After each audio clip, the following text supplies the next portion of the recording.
Woody was not one that would play it safe. He played to win. And in the next 9 years, he won some great victories. 6 straight Big Ten championships from 1972 to 1977. And he suffered some shattering defeats. The incident at the Gator Bowl in 1978 would have broken, crushed an ordinary man. But Woody was not an ordinary man. Winston Churchill has written that success is never final, and that failure is never fatal. That was Woody Hayes' maxim. He was never satisfied with success, and he would never be discouraged by failure. You look back at the 9 last years of his life, they were probably his greatest. He traveled all over the country, inspiring audiences with his fine speeches. And the honorariums that he received, thousands and thousands of dollars, he gave to the Woody Hayes Cancer Fund at Ohio State University. And then on his birthday, this compassionate man, born on Valentine's Day, appropriately, he had a program where thousands of dollars were raised in what was called a phone-a-thon and given for crippled children. And so Woody, having done these things, he also kept his hand in football. You would see pictures of him giving pep talks to the Ohio State football team that he loved so much, now coached by one of his boys, Earl Bruce. And in those last years, he basked in the warm glow of tributes from those who had played under him and many others who had come to know him and to respect him and to love him. When we think of Woody's background and what he accomplished, I think it is important to know that at the end of his life, just last year, he received what I think was his greatest tribute. The National Coaches Association for high schools and colleges gave him their highest honor, the Amos Alonzo Stagg Award. They honored him for being an outstanding coach. But even more important, they honored him for being a great humanitarian. 2,000 years ago, the poet Sophocles wrote, "One must wait until the evening to see how splendid the day has been." All of us can be thankful that Woody Hayes, in the evening of his life, could look back and see how splendid the day had been.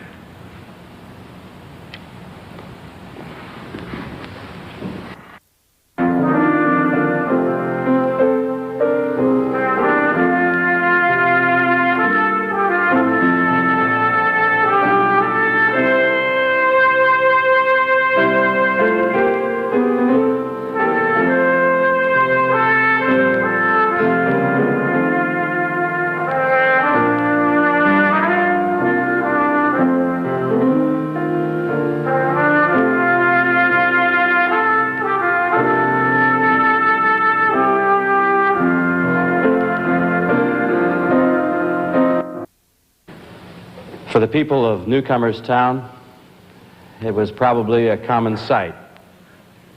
Ike and Woody horsing around by the mill pond, doing what brothers do, wrestling in the grass, catching frogs, skipping rocks across that glass smooth water.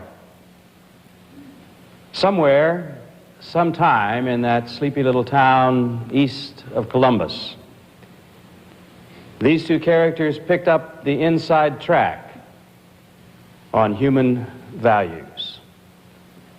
They learned integrity is the essence of character. They learned courage is the conqueror of fear. And they learned people are more important than power.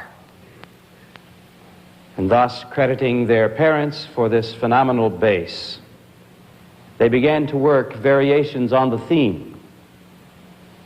Ike would go on to become an All-American football player at Iowa State University. And Woody would go on to become one of the most successful coaches in the history of the game. Their last great moment together came in 1955, when Ike took out a second mortgage on his home in Waterloo, Iowa, in order to take the whole family to Pasadena for the Rose Bowl, where he would watch his brother win his first national championship as the Buckeyes defeated Southern Cal 20-7. And just 25 days later, Ike would succumb to a heart attack at the age of 43. So Woody was left with the memory of a best friend who happened to be his brother, and a tremendous legacy to fulfill. And Woody did it. His most recent book, the Rabbi Harold Kushner suggests that the passing of a man is akin to the tossing of a stone into a still pond. At first, there is this big splash around the death, and then the ripples begin to tumble one on the other as friends recall stories, anecdotes, quotes, experiences. But all too soon, the ripples fade, and the stranger asks, "What difference did this man make?" Today, we are gathered to honor the memory of one whose life made a phenomenal difference. It'll be a long time before his ripples still. And even then, Woody Hayes will be remembered as the quintessential blend of pride and principle. The masses knew him as a tenacious tactician, a competitive mastermind who loved the battle and lived for the win. But we knew a little bit more than the masses. And even as we gather here to honor him today, I think we would be remiss if we did not take a moment to say thank you to that family that practiced the grace of dwelling in the shadow. Famous people need fabulous families, and Woody had one. Like any little boy, Steve fashioned himself after his dad. As soon as he learned to write, he found himself preoccupied with X's and O's. And so he would design plays. He was always presenting them to his dad, saying, "Hey, Dad, try this, take this." And of course, they were great plays, like triple reverses, flea flickers, wild passes, and we all know how Woody responded to that. But we see the guy in the middle. I wish America had known the guy in the middle.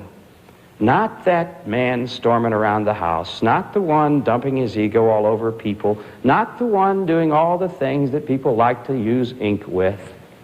I want to see somebody talk about a husband concerned about something he cared deeply for, consulting the one he trusted most. So let's go back to that mill pond in Newcomer's Town. Let's toss that symbolic stone into the water marked Wayne Woodrow Hayes, and let's ask the question, what difference does this life make? Is it in 33 years of coaching, 238 victories, 72 defeats, 10 ties? I think not. Is it in 13 Big Ten championships or co-championships? I think not. Is it in 2 Heisman Trophy winners and the only one ever to bag 2 of them, as deeply as he loved these guys? I think not. Or is it in scrambled yard markers and dissembled coaches' caps, stomped watches, frazzled referees, and 5 seconds of miscue at the 1978 Gator Bowl? I think not. The value of the life of Woody Hayes is best personified in the rhetoric question of the prophet Micah, who said, "He has showed you, O man, what is good." And what does God require of you? But to do justice, to love kindness, and to walk humbly with your God. Those are the duties of a man in the middle. And in spite of all the press releases to the contrary, that's where Woody Hayes spent the majority of his time. Doing justice, loving kindness, and yes, walking humbly with his God. We're going to miss him. Still, those of us with confidence in the Word have another image in our mind this afternoon. Somewhere there's another mill pond, and beside it are 2 guys who haven't seen each other for 32 years. And they're catching up on old times, and they're tossing rocks, and they're talking, as the president said, of the splendor of the day when evening comes. And between them, they are claiming our future.